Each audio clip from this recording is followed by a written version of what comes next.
ज्योतिष और जीवन में आपका स्वागत। श्री गुरु चरणों में नमन कर श्री गणेश की वंदना करता हूं। हमारी सनातन संस्कृति, सनातन धर्म हमारा बड़ा विलक्षण, बौद्धि गंभीर।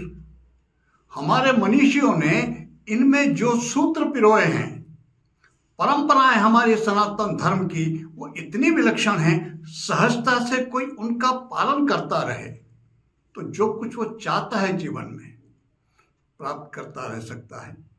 उसका जीवन स्वतः आनंदपूर्ण, यशस्वी, जो कुछ चाहता जीवन में सब कुछ उसे प्राप्त होता रह सकता है। केवल शर्त एक कि जो हमारी परंपराएं हैं, जो मान्यताएं हैं, उनका जो वो कहती हैं उनके अनुरूप श्रद्धा से पालन करता रहे। हम पालन करते भी हैं और पालन करने में उनके साथ जो गुण निहित हैं उनके परिणाम भी मिलते रहते हैं हमें। लेकिन कई बार हमें पता नहीं होता कि ये परिणाम आते कैसे हैं, मिलते कैसे हैं। एक छोटा सा उदाहरण, कोई भी शुभ कार्य हम करें, कैसा भी छोटा बड़ा, सामान्य रूप से मुहूर्त देखते हैं, उसमें थोड़ा सा बड़ा काम हो, पंडित जी को बुला लेते हैं, आचार्य जी को पूजन का करने के लिए, और कुछ नहीं बनता तो फिर स्वतः करते हैं, स्वास्तिक बना देते हैं और पूजन का स्वास्तिक और कार्य प्रारंभ कर देते हैं। स्वास्तिक तो बनाया हमने, लेकिन बहुत कम लोग जानते हैं कि स्वास्तिक है क्या। स्वास्तिक बना के हमने कर क्या दिया, ये जानकारी नहीं होती। कहते हैं ना कि प्रत्येक शुभ कार्य में गणपति का प्रथम पूजन अनिवार्य है। क्यों करते हैं गणपति का प्रथम पूजन? कई वीडियो में बोल चुका मैं इस बारे में। गणपति का प्रथम पूजन होता है, एक तो उस कार्य में किसी प्रकार का कोई विघ्न ना आए, और दूसरा जिस कामना से, जिस लक्ष्य की प्राप्ति के लिए हम वो कार्य करने जा रहे हैं, वो लक्ष्य प्राप्त हो जाए, हमारी वो कामना साकार रूप ले ले, ये कारण। तो स्वास्तिक क्या सूक्ष्म रूप से स्वास्तिक को अगर देखा जाए तो चारों तरफ से गणपति है। स्वास्तिक बनाने का अर्थ होता है हमने गणपति जी, भगवान गणेश को विराजमान कर दिया, और जब जहां गणेश विराजमान हो जाए, उनका पूजन स्मरण हो जाए, तो कामना भी पूर्ति तो सहज है ही, और विघ्न फिर वो तो विघ्नेश्वर हैं, विघ्न तो आएंगे ही नहीं। इस स्वास्तिक के ऊपर स्वास्तिक कैसे बनता है, स्वास्तिक चारों तरफ से गणपति कैसे है, इस पर एक विस्तार से वीडियो बना चुका हूं, समझा चुका हूं। आप देखें तो पता चल जाएगा कि चारों तरफ से स्वास्तिक गणेश कैसे है। हमारे कई ग्रंथों में कई स्तोत्र हैं। स्तोत्रों की जितनी भी महिमा है, उनको अगर थोड़ा सा उनका फलश्रुति पर ध्यान दें तो पता चल जाएगा कि वो कितने महत्वपूर्ण है। चाहे कनकधारा स्तोत्र हो या फिर अथर्वशीर्ष हो, कुछ भी, ये स्तोत्र जितने भी हैं, कुछ न कुछ। कई व्यक्ति मेरे जीवन में जिन काम पड़ा, मैंने पूछ लिया उनसे, जो पाठ करते थे, क्या करते बताते, बताओ। गणपति का अथर्वशीर्ष का पाठ करता हूँ साहब, कैसे ऐसे पूरा। मैंने कहा इसके बारे में क्या जानते हो? बस किसी ने बताया, करता हूँ इस तरह से। मैंने उनसे थोड़ा सा प्रश्न किया, कुछ महत्व जानकारी है, क्या कर सकता है क्या नहीं, ये उनको जानकारी नहीं थी।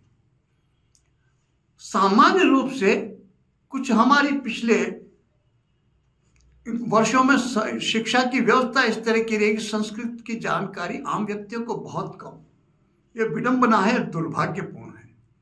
सहज सी सरल सी जो सामान्य आवश्यक है, उतनी जानकारी तो हमें हमारी संस्कृत, जो मुख्य भाषा है हमारी, जो आधार है हमारी सनातन संस्कृति का आधार है भाषा संस्कृत, उसकी होनी ही चाहिए।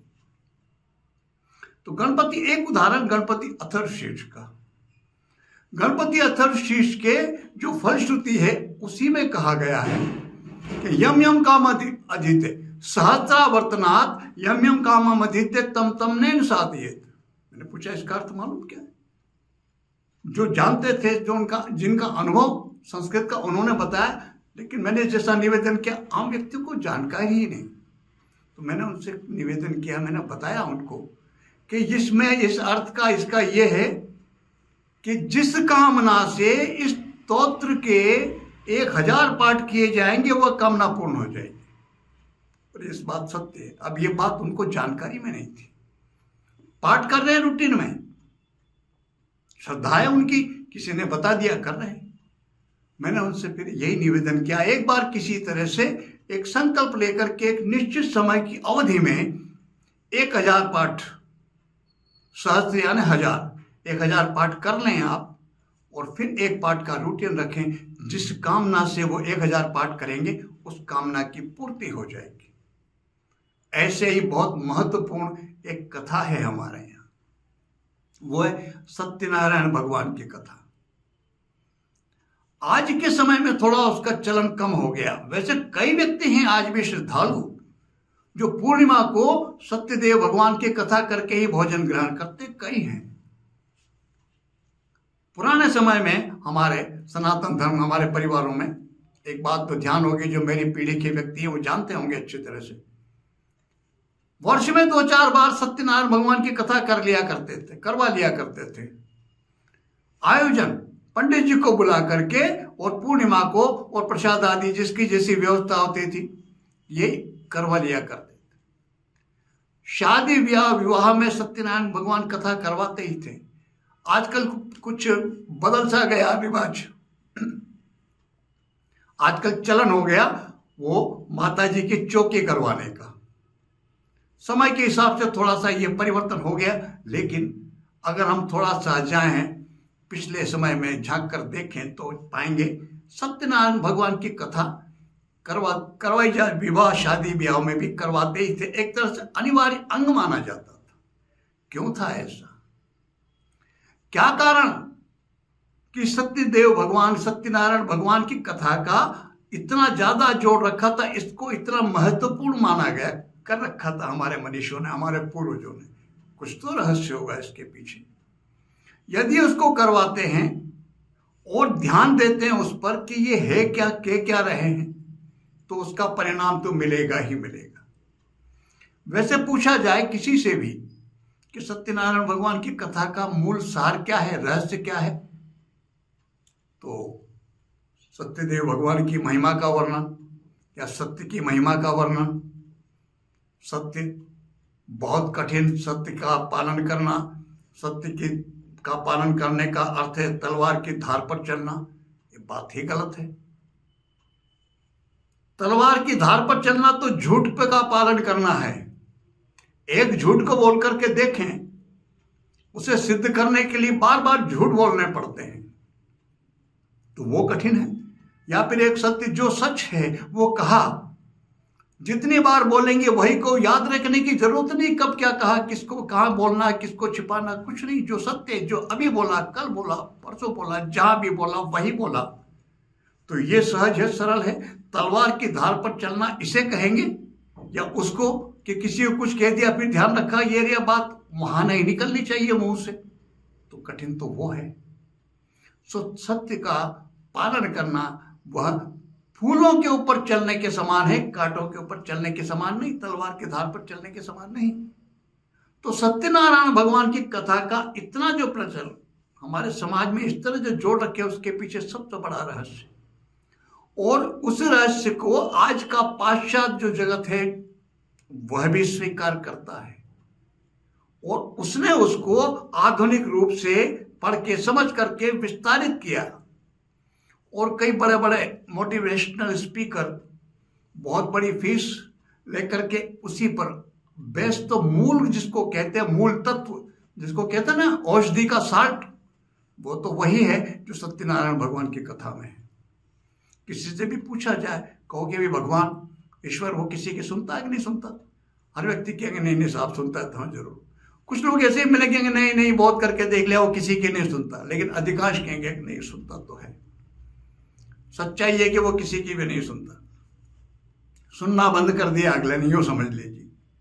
कारण क्या है नहीं सुनना बंद करने का? अधिकांश व्यक्ति तो दे रहे हैं उनको गालियां। थोड़ा सा भी विपरीत घट जाए, भगवान ने मेरे साथ क्यों किया, मैं मिला था करने के लिए, इतनी पूजा पाठ करता हूं फिर भी मेरे साथ ये हो गया, ऐसा क्यों हो गया? अपनी गलती नहीं मानेगा व्यक्ति, भगवान को दोष देगा। या फिर अधिकांश व्यक्ति फिर फरमाइश लिस्ट लंबी चौड़ी, थोड़ा सा विपरीत हो जाए तो फिर गालियां देना तो शुरू है ही सही। तो ईश्वर ने सोचा चलो सुनना बंद कर दो, सुनना बंद। फिर एक काम, ये हाथ, कि कोई कुछ भी बोले बस उसको ओके कर दो, तथास्तु, खत्म बात। ईश्वर ने ये करना शुरू कर दिया। और यही रहस्य इस सत्यनारायण भगवान की कथा में यही रहस्य इंगित करती है।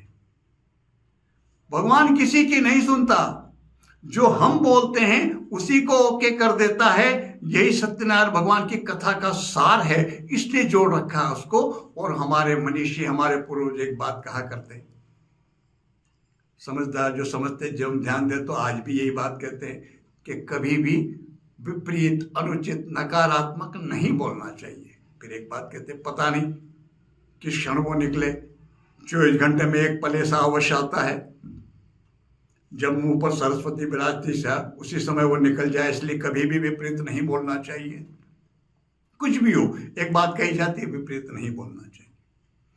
सत्यनारायण भगवान की कथा में जो 5वां अध्याय है, अंतिम, जिस कथा में वो ससुर सेठ जी और अपने दामाद के साथ व्यापार करने गए वो, और जब लौट रहे हैं तो बहुत धन संपदा कमाई है उनने, और नाव में भरी हुई है।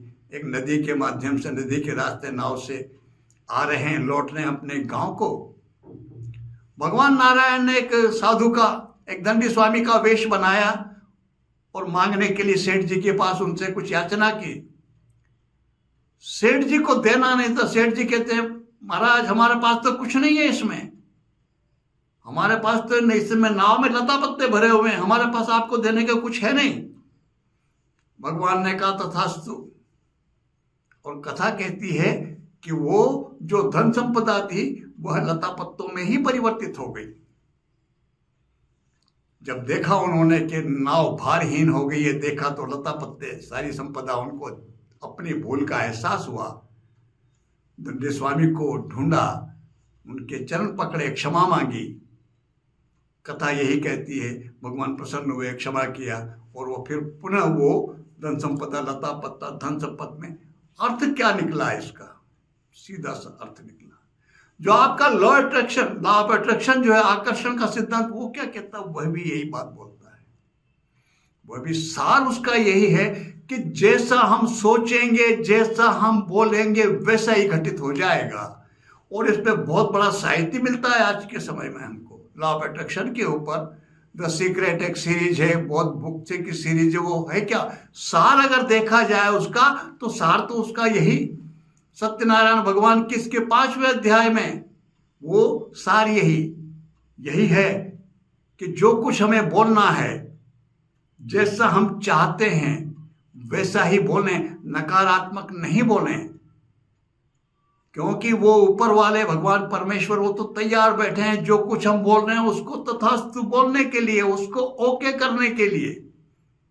तो यही सार बहुत महत्वपूर्ण है। सत्यनारायण भगवान की कथा इसलिए महत्वपूर्ण है, और इसलिए हमारे पूर्वजों, मनीषियों ने इसको प्रत्येक शुभ कार्य के साथ जोड़ रखा। शादी विवाह कुछ भी हो, उसे करवाना है, और पूर्णिमा को संभव हो तो उस कथा को करके भोजन ग्रहण करना है। और कहीं निमंत्रण आए, परिचित में, रिश्ते में, नाते में, कहीं भी हो, कथा सुनने जाया कर। आजकल आपने देखा होगा कहाँ होती, पहले हुआ करती थी, करवाया करते थे सत्यनारायण भगवान की कथा। तो जब करवाते तब मुझे अनुभव देखा, इंतजार करते लोग कि भाई इतनी बजे शुरू हुई थी, अच्छा 4 अध्याय निकल गए होंगे, 5वां अध्याय होने वाला होगा, चलो प्रसाद और पहुंच जाया करते थे, प्रसाद ली आगे।